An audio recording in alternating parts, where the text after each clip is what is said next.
Merhabalar, Elif'in mutfağına hoş geldiniz. Bugün sizlere yeşil domates reçeli tarifimi paylaşmak istiyorum. Farklı reçeller denemeyi seviyorsanız bu reçeli mutlaka denemelisiniz. Yeni tariflerimden haberdar olabilmek için kanalıma abone olup zile basarak bildirimleri açmayı unutmayınız. 1 kilo küçük yeşil domatesim var. İyicene yıkadım. En küçüklerini seçtim alırken. Daha sonra bakın gördüğünüz gibi incecik kabuklarını soyuyorum. Tüm domateslerimin kabuklarını soydum. Bir tabağın içerisine bir miktar su aldım. Üzerine 2 tatlı kaşığı karbonat ekliyorum. Fazla tepeleme olmasın karbonat. Karıştırıyorum ve soyulmuş domatesleri üzerine ilave ediyorum. Üzerine geçecek kadar su eklemelisiniz. Bir miktar daha su ekleyip üzerine bir tabak kapatıyorum. Bütün domatesler suyun içine batsın diye. Tabağın da kapağını kapatıyorum. Buzdolabına kaldırıyorum. Bir gece bu şekilde bekletiyorum. Bakın ertesi günü oldu. Domatesleri güzelce yıkayıp süzgece aldım.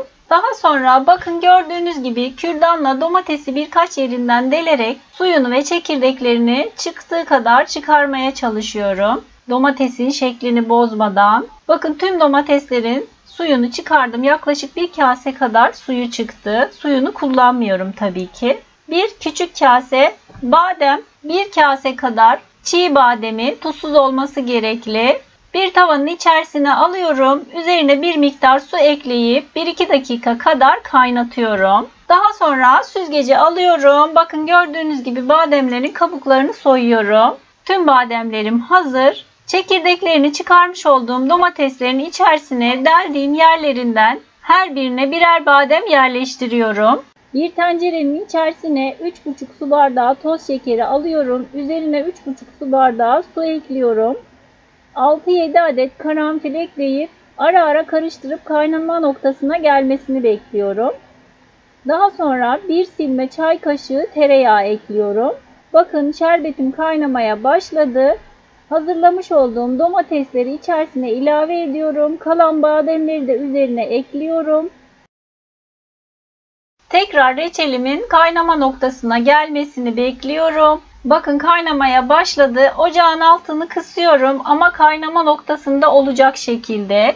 Ara ara karıştırarak reçelimi pişmeye bırakıyorum kısık ateşte. Yaklaşık 1 saattir kısık ateşte kaynayan reçelime bir silme çay kaşığı limon tuzu ve yarım tane limonun, taze sıkılmış limonun suyunu ekliyorum. Tekrar bir karıştırıyorum. Kısık ateşte pişirmeye devam ediyorum.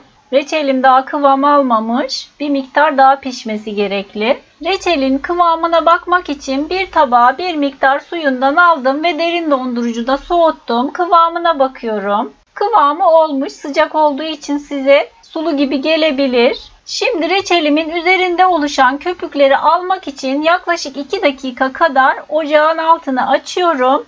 Bakın harlı ateşte kaynarken bütün köpükler yüzeye doğru çıkıyor ve kolay bir şekilde alabilirsiniz bu şekilde. Köpüklerini alıyorum. Daha sonra ocağın altını tekrar kısıyorum. Reçelim 1,5 saattir kısık ateşte pişiyor. 1,5 saatte pişti ve kıvama geldi. Artık ocaktan almak istiyorum. Tabii siz de kendi reçelinizin kıvamına göre pişirme süresini ayarlamalısınız. Bakın soğumuş halini görüyorsunuz ama tam soğumadı yine de. Soğudukça biraz daha kıvam alacak. Görüyorsunuz gayet güzel oldu. Yeşil domates reçelim artık servis için hazır. Bu reçelin özelliği dışının sert, içinin yumuşak olmasıdır. Bunun nedeni de karbonatlı suda bekletiyor olmamız. Normalde bu tarz reçelleri kireç kaymağında bekletirler. Ben kireç kaymağı yerine karbonatlı suda bekletmeyi tercih ediyorum. Her ikisi de aynı işi görüyor. Bundan dolayı dışı sert, içi yumuşacık oluyor. Sizler de değişik reçeller denemeyi seviyorsanız denemenizi tavsiye ediyorum. Deneyecek olanlara şimdiden kolay gelsin, afiyet olsun. Videomu izlediğiniz için teşekkürler.